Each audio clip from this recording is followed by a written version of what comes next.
1980-കൾ വരെ ഇന്ത്യൻ മാർക്കറ്റിലെ ഏറ്റവും വിൽപ്പനയുള്ള കാറായിരുന്നു അംബാസഡർ. 1980-ൽ അതിൻ്റെ വിപണിയുടെ നമ്മുടെ വാഹന വിപണിയുടെ 76% പാസഞ്ചർ കാറുകൾ അംബാസഡറായിരുന്നു വിറ്റിരുന്നത്. അതായത് ഹിന്ദുസ്ഥാൻ മോട്ടോഴ്സ് ആയിരുന്നു വിറ്റിരുന്നത്. അപ്പോൾ അതേസമയം ഹിന്ദുസ്ഥാൻ മോട്ടോഴ്സിന് ഇപ്പോൾ ഒഫീഷ്യൽ പാട്രണേജും ഉണ്ടായിരുന്നു, ഒരു ഔദ്യോഗിക കാർ എന്ന നിലയിൽ തന്നെ അംഗീകരിക്കപ്പെട്ടിരുന്നു. അതുപോലെ ജനങ്ങളുടെ ആവശ്യത്തിന് അവർ ഏറ്റവും കൂടുതൽ വാങ്ങിയിരുന്നു അംബാസഡറായിരുന്നു. അപ്പോൾ 80-കൾ വരെ വിപണിയുടെ 76% വരെ ഉണ്ടായിരുന്ന അംബാസഡറിന് പിന്നീട് സംഭവിക്കുന്നത് വലിയൊരു മാറ്റമാണ്. അതിന് കാരണം ഒരു ചെറിയ കാറാണ്. 1984-ൽ ഇന്ത്യയിൽ പുറത്തിറങ്ങിയ ഈ മാരുതി എന്ന് പറയുന്ന ഒരു ചെറിയ വാഹനം. ആ ചെറിയ വാഹനം ഇന്ത്യൻ കാർ നിർമ്മാണ രംഗത്തെ ടെക്നോളജിയിലുണ്ടാക്കിയ മാറ്റം അവിശ്വസനീയമാണ്. ഈ 84-ൽ മാരുതി വരുന്നു. മാരുതി ഏറ്റവും ലേറ്റസ്റ്റ് ആയിട്ടുള്ള ടെക്നോളജിയോടുകൂടി അന്നുവരെ നമ്മൾ കാണാത്ത രീതിയിലുള്ള ഒരു ടെക്നോളജിക്കൽ ലീപ്പ് ആയിട്ടാണ് അതിനകത്ത് വരുന്നത്. ചെറിയൊരു വാഹനമായിരുന്നു, 4 പേർക്ക് കഷ്ടി ഇരുന്ന് സഞ്ചരിക്കാവുന്ന ഒരു വാഹനമാണത്. പക്ഷേ എങ്കിലും അതിൻ്റെ പെർഫോമൻസ് വൈസും അതുപോലെ അതിൻ്റെ ടെക്നിക്കൽ വൈസും അത് അംബാസഡറിൽ നിന്ന് എത്രയോ ഉയരത്തിലായിരുന്നു. അപ്പോൾ അംബാസഡർ സംബന്ധിച്ച് അപ്പോൾ വാഹനങ്ങൾ ധാരാളമായിട്ട് വിറ്റുപോകുന്നുണ്ട്. അപ്പോൾ അതിനുള്ള ടെക്നോളജിക്കലായിട്ടുള്ള ഇന്നൊവേഷൻസ് ഒന്നും തന്നെയും അംബാസഡർ ചെയ്തിരുന്നില്ല. ഈ വാഹനങ്ങൾ അതേ ഡൈ ഉപയോഗിച്ച് നിർമ്മിക്കുന്ന ആ വാഹനങ്ങൾ അത് പഴയ എഞ്ചിനും അതുപോലെ തന്നെ വളരെ കോസ്മെറ്റിക്കായിട്ട് വരുത്തിയിട്ടുള്ള ഗ്രില്ലിലൊക്കെ വരുത്തിയിട്ടുള്ള മാറ്റങ്ങളാണ്. അതായത് 74-ൽ ഈ പറയുന്നത് പോലെ തന്നെ ഈ അംബാസഡർ മാർക്ക് 2 മാറ്റിയിട്ട് അവർ മാർക്ക് 3 ആക്കി. മാർക്ക് 3-ലും വന്നത് ഗ്രില്ലിലെ വ്യത്യാസം, ക്രോം ഗ്രില്ല് കുറച്ചുകൂടി വലിയ ഗ്രില്ലാക്കി മാറ്റി. പിന്നീട് 74 കഴിഞ്ഞ് 80-കളിൽ അത് മാർക്ക് 4 ആക്കുന്നു. മാർക്ക് 4 ആക്കുമ്പോഴും ആ ഗ്രിൽസിലെ വ്യത്യാസം തന്നെയാണ് പ്രധാനമായിട്ട് വരുന്നത്. പക്ഷേ 80-കളായി കഴിഞ്ഞപ്പോൾ അവർക്ക് കമ്പനിക്ക് മനസ്സിലായി ഇനി പുതിയ ഇന്നൊവേഷൻസ് ഇല്ലാതെ നിലനിൽക്കാൻ സാധിക്കില്ല എന്നുള്ളത്. ഇന്നൊവേഷൻസ് ഇല്ലാതെ വാഹന വിപണിയിൽ അവർക്ക് മുന്നോട്ട് പോകാൻ സാധിക്കില്ല. ഈ അന്ന് കാലഹരണപ്പെട്ടുകൊണ്ടിരിക്കുന്ന ഈ അംബാസഡർ എന്ന് പറഞ്ഞ ടെക്നിക്കലി വളരെ പഴയ 50-കളിൽ കിടക്കുന്ന വാഹനവുമായിട്ട് കൂടുതൽ മുന്നോട്ട് പോകാൻ പറ്റില്ല എന്നവർ മനസ്സിലാക്കിയപ്പോഴാണ് അവർ വളരെ പെട്ടെന്ന് തന്നെ കുറേയധികം മാറ്റങ്ങൾക്ക് വേണ്ടി ശ്രമിച്ചത്. അതിൽ പ്രധാനപ്പെട്ട മാറ്റമായിരുന്നു അവർ പുതിയ ഒരു മോഡൽ നിർമ്മാണം ആരംഭിക്കുന്നത്. അത് 1954-ൽ വാക്സോൾ VX എന്ന പേരിൽ ബ്രിട്ടനിൽ നിർമ്മിച്ചിരുന്ന വാക്സോൾ കമ്പനിയുടെ കാറാണ് കോണ്ടസ എന്ന പേരിൽ 82-ൽ ഇന്ത്യയിൽ അവർ മാർക്കറ്റിൽ ഇറക്കുന്നത്. അതൊരു വലിയ കാറായിരുന്നു, വലിയ സൗകര്യമുള്ളൊരു കാറായിരുന്നു. നമ്മളിപ്പോൾ പറയുകയാണെങ്കിൽ വലിയ ഡിക്കിയും അതുപോലെ തന്നെ ഉള്ളിൽ വലിയ സൗകര്യങ്ങളൊക്കെയുള്ള വലിയൊരു കാറാണ് അവർ ഇറക്കുന്നത്. വാക്സോൾ VX എന്ന് പറയുന്ന ഈ കാറ് അവർ കോണ്ടസ എന്ന പേരിൽ അവർ മാർക്കറ്റിൽ ഇറക്കുന്നു. പക്ഷേ കോൺഗ്രസ് എന്ന പേരിൽ ആദ്യം 82-ൽ മാർക്കറ്റിൽ ഇറക്കുന്ന സമയത്ത് അത് പെട്ടെന്ന് വിജയിച്ചില്ല. കാരണം അതിലുപയോഗിച്ചിരുന്ന എൻജിൻ വീണ്ടും ആ പഴയ BMC നിന്നെടുത്തിട്ടുള്ള ബ്രിട്ടീഷ് മോട്ടോർ കോർപ്പറേഷൻ നിന്നെടുത്തിട്ടുള്ള 1.5 ലിറ്റർ പെട്രോൾ എൻജിനായിരുന്നു. അപ്പോൾ അത് വിജയിക്കാത്തതിനാൽ അത്രയും വലിയൊരു വാഹനത്തിന് ആവശ്യമായ പുള്ളു കൊടുക്കാൻ സാധിക്കാത്തൊരു എൻജിനായിരുന്നു മറ്റേ വാക്സോളിൽ നിന്നവർ എടുത്തിരിക്കുന്ന എൻജിൻ.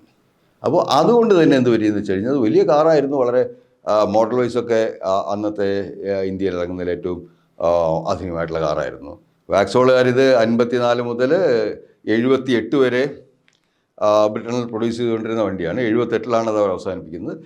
82-ലാണ് ഇവർ ഡൈ മേടിച്ചിട്ട് ഈ വാഹനം ഉൽപ്പാദിപ്പിച്ചു തുടങ്ങുന്നത്. കോണ്ടസ ഇവിടെ ഇന്ത്യയിൽ അംബാസഡർ ഹിന്ദുസ്ഥാൻ മോട്ടോഴ്സ് ഉൽപ്പാദിപ്പിച്ചു തുടങ്ങുന്നത്. ആ സമയത്ത് ഉടനെ തന്നെ അവർ അതിൻ്റെ എൻജിൻ സ്പെസിഫിക്കേഷൻ മാറ്റി. അത് എൻജിൻ സ്പെസിഫിക്കേഷൻ മാറ്റുന്നത് എങ്ങനെയാണെന്ന് വെച്ച് കഴിഞ്ഞിട്ടുണ്ടെങ്കിൽ അവർ ഹിന്ദുസ്ഥാൻ മോട്ടോഴ്സ്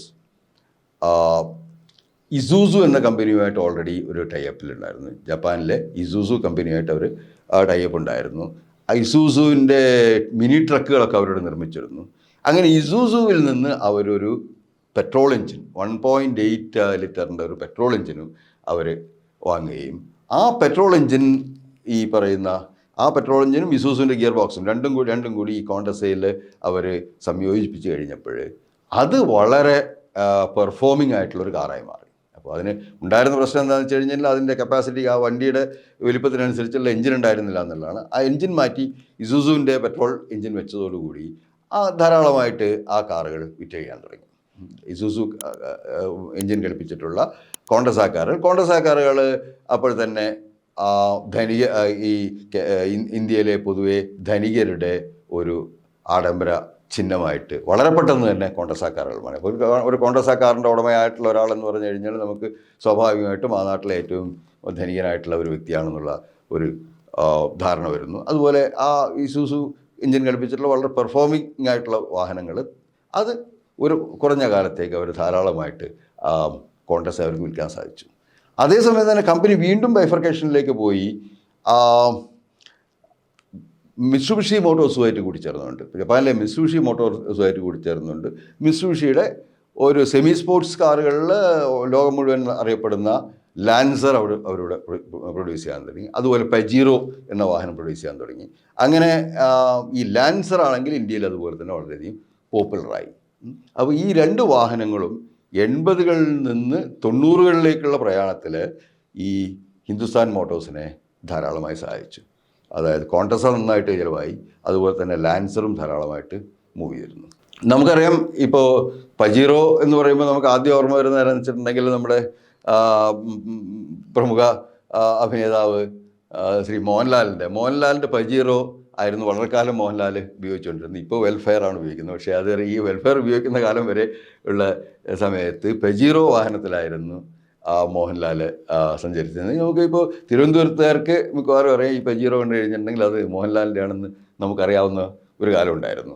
അങ്ങനെ ഈ പജീറോ വാഹനവും ധാരാളം ആളുകൾ, നമ്മളെ പല നടന്മാരും അതുപോലെ തന്നെ പല സെലിബ്രിറ്റികളും ഈ പജീറോ വാഹനം വാങ്ങുകയും അത് വളരെ ഒരു സ്പോർട്സ് ഉപയോഗങ്ങൾക്ക് പറ്റുന്ന ഒരു നല്ല ഒരു ഓഫ് റോഡറായിട്ടുള്ള വാഹനമായിരുന്നു പജീറോ ധാരാളം പേരുടെ കയ്യിൽ ഉണ്ടായിരുന്നു. എനിക്ക് പെട്ടെന്ന് ഓർമ്മ വരുന്നത് ശ്രീ മോഹൻലാൽ വളരെ കാലം ഉപയോഗിച്ചിരുന്ന പജീറോ ആണ്.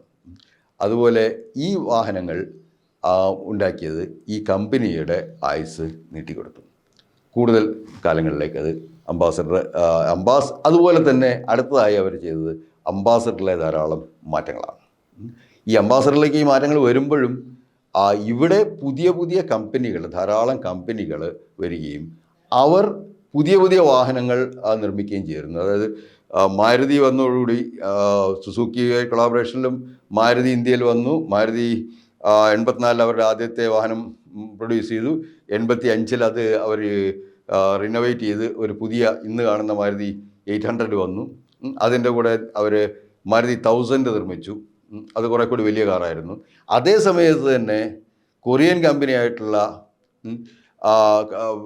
ഈ സീലോ എന്ന് പറയുന്ന കാറ്, അത് സീലോ എന്ന് പറയുന്നൊരു വലിയ വാഹനം, ഒരു ഏറ്റവും ആ കാലത്തിറങ്ങിയാൽ ഏറ്റവും മോഡേൺ ആയിട്ടുള്ള വാഹനം നിർമ്മിച്ചുകൊണ്ട് ഒരു കൊറിയൻ കമ്പനിയും ഇന്ത്യയിലേക്ക് വന്നു. അങ്ങനെ എന്താ സംഭവിക്കണമെന്ന് വെച്ച് കഴിഞ്ഞാൽ ഈ പറയുന്ന പുതിയ വാഹന നിർമ്മാതാക്കൾ വരുന്നു. പിന്നീട് ഹുണ്ടായി വരുന്നു. ഹുണ്ടായി അവരുടെ ചെറുകാറുകളുമായിട്ട് വരുന്നു. സാൻട്രോ എന്ന് പറയുന്ന ചെറുകാറുമായിട്ട് വരുന്നു. അതുപോലെ പുതിയ വാഹന നിർമ്മാതാക്കൾ ഇന്ത്യയിലേക്ക് വരുന്നതോടുകൂടി ഫോർഡ് വരുന്നു. 19 ഫോർഡ് വരുന്നു. അതുപോലെ ആ സമയത്ത് അംബാസഡർ ഹിന്ദുസ്ഥാൻ മോട്ടോഴ്സ് ചെയ്തെന്താണ് വെച്ചിട്ടുണ്ടെങ്കിൽ ഈ ഹിന്ദുസ്ഥാൻ മോട്ടോഴ്സും അതുപോലെ തന്നെ ജനറൽ മോട്ടോഴ്സുമായിട്ട്, അമേരിക്കയിലെ ജനറൽ മോട്ടോഴ്സുമായിട്ട് സഹകരിച്ചുകൊണ്ട് അവർ വീണ്ടും പുതിയ കാറുകൾ ഉണ്ടാക്കാൻ തുടങ്ങുന്നു. ഓപ്പൽ വാഹനങ്ങൾ, GMൻ്റെ ഓപ്പൽ വാഹനങ്ങൾ അവരിവിടെ ഇൻട്രൊഡ്യൂസ് ചെയ്യുന്നു. ഓപ്പൽ ആസ്ട്ര, ഓപ്പൽ കോസ എന്നൊക്കെ പറയുന്ന വാഹനങ്ങൾ ഹിന്ദുസ്ഥാൻ മോട്ടോഴ്സ് ഇവിടെ ഇൻട്രൊഡ്യൂസ് ചെയ്യുന്നുണ്ട്. അപ്പോൾ ഹിന്ദുസ്ഥാൻ മോട്ടോഴ്സിനെ കൊണ്ട് സാധിക്കുന്ന പോലെ തന്നെ അവരെന്തെന്ന് വെച്ചാൽ പുതിയ മോഡേണൈസേഷനിലേക്ക് അവർ വന്നുകൊണ്ടിരുന്നു. പിന്നീട് 90കളിൽ ഡീസൽ വാഹനങ്ങൾ വരാൻ തുടങ്ങി. ഡീസൽ എൻജിൻ പാസഞ്ചർ കാറുകളിൽ അനുവദിച്ചതോടുകൂടി അവർ BMCയുടെ തന്നെ ഡീസൽ എഞ്ചിൻ അംബാസഡർ കാറിൽ ഉപയോഗിക്കാൻ തുടങ്ങി. അതുപോലെ തന്നെ കോണ്ടസയിലാണെന്നുണ്ടെങ്കിൽ ഇസൂസുവിൻ്റെ ഡീസൽ എഞ്ചിനും ഉപയോഗിക്കാൻ തുടങ്ങി. അപ്പോൾ ഡീസൽ എഞ്ചിൻ ഉപയോഗിക്കാൻ തുടങ്ങിയത് അംബാസഡറിന് വലിയൊരു ആയുസ് നീട്ടിക്കിട്ടുന്ന ഇതായിരുന്നു. ധാരാളം ഡീസൽ അംബാസഡർ കാറുകളാണ് പ്രധാനമായിട്ട് നമ്മൾ ടാക്സികളായിട്ട് പിന്നീട് 90കളിലെ ടാക്സികളായിട്ട് വരുന്ന നോവ എന്ന് പറയും. നമ്മൾ അംബാസഡർ നോവ എന്ന് പറഞ്ഞൊരു മോഡലാണ്. ബോഡി ചേഞ്ചസ് ഒന്നുമില്ല, ആ ബ്രാൻഡ് നെയിം മാത്രം മാറ്റി നോവ കാറുകളിൽ ഈ BMCയുടെ ഡീസൽ എഞ്ചിനാണ് അവർ ഉപയോഗിച്ചിരുന്നത്. ഈ ഡീസൽ എഞ്ചിൻ ഉപയോഗിച്ചുള്ള അംബാസഡർ ടാക്സി വിപണിയിലും അതുപോലെ തന്നെ അല്ലാത്ത ഡൊമസ്റ്റിക് വിപണിയിലും ധാരാളമായിട്ട് ഉപയോഗിക്കപ്പെട്ടിരുന്നു. കാരണം അത് വളരെ സിമ്പിളായിട്ടുള്ള ഒരു മെഷീനാണ്. അതുപോലെ തന്നെ അതിന് നല്ല മൈലേജും ഉണ്ടായിരുന്നു. അതുകൊണ്ട് തന്നെ അംബാസഡർ നോവ ധാരാളമായിട്ട് മാർക്കറ്റിൽ മൂവ് ചെയ്ത് തുടങ്ങി. പക്ഷേ അതേസമയം മറ്റൊരു വശത്ത് പുതിയ വാഹനങ്ങളും പുതിയ വാഹന നിർമ്മാതാക്കളും രംഗത്തേക്ക് വന്നുകൊണ്ടിരുന്നു. അതുപോലെ ഇന്ത്യൻ വാഹന നിർമ്മാതാക്കൾ തന്നെ കാറുകൾ നിർമ്മിക്കുന്ന കാര്യം ആലോചിക്കുകയും മറ്റ് ഇന്ത്യൻ വാഹന നിർമ്മാതാക്കൾ കാറുകൾ നിർമ്മിക്കാൻ തുടങ്ങി. ഇപ്പോൾ ടാറ്റ മോട്ടോഴ്സ്, മഹീന്ദ്ര, ഇവരെല്ലാവരും തന്നെ കാർ നിർമ്മാണ രംഗത്തേക്ക് വന്നു. ലോഗൻ എന്ന് പറഞ്ഞ് റിനോൾട്ടിൻ്റെ ഒരു മോഡലുമായിട്ട് മഹീന്ദ്ര വരുന്നു. അതുപോലെ ടാറ്റയാണെങ്കിൽ ടാറ്റയുടെ ആദ്യ വാഹനങ്ങൾ ടാറ്റ എസ്റ്റേറ്റ് എന്ന് പറയുന്ന ഒരു കാറുമായിട്ട് അവർ സ്വന്തം എഞ്ചിനും ആയിട്ട് ടാറ്റ എസ്റ്റേറ്റ്, ടാറ്റ സഫാരി എന്ന് പറഞ്ഞ 2 വാഹനങ്ങളുമായിട്ട് ടാറ്റ വരുന്നു.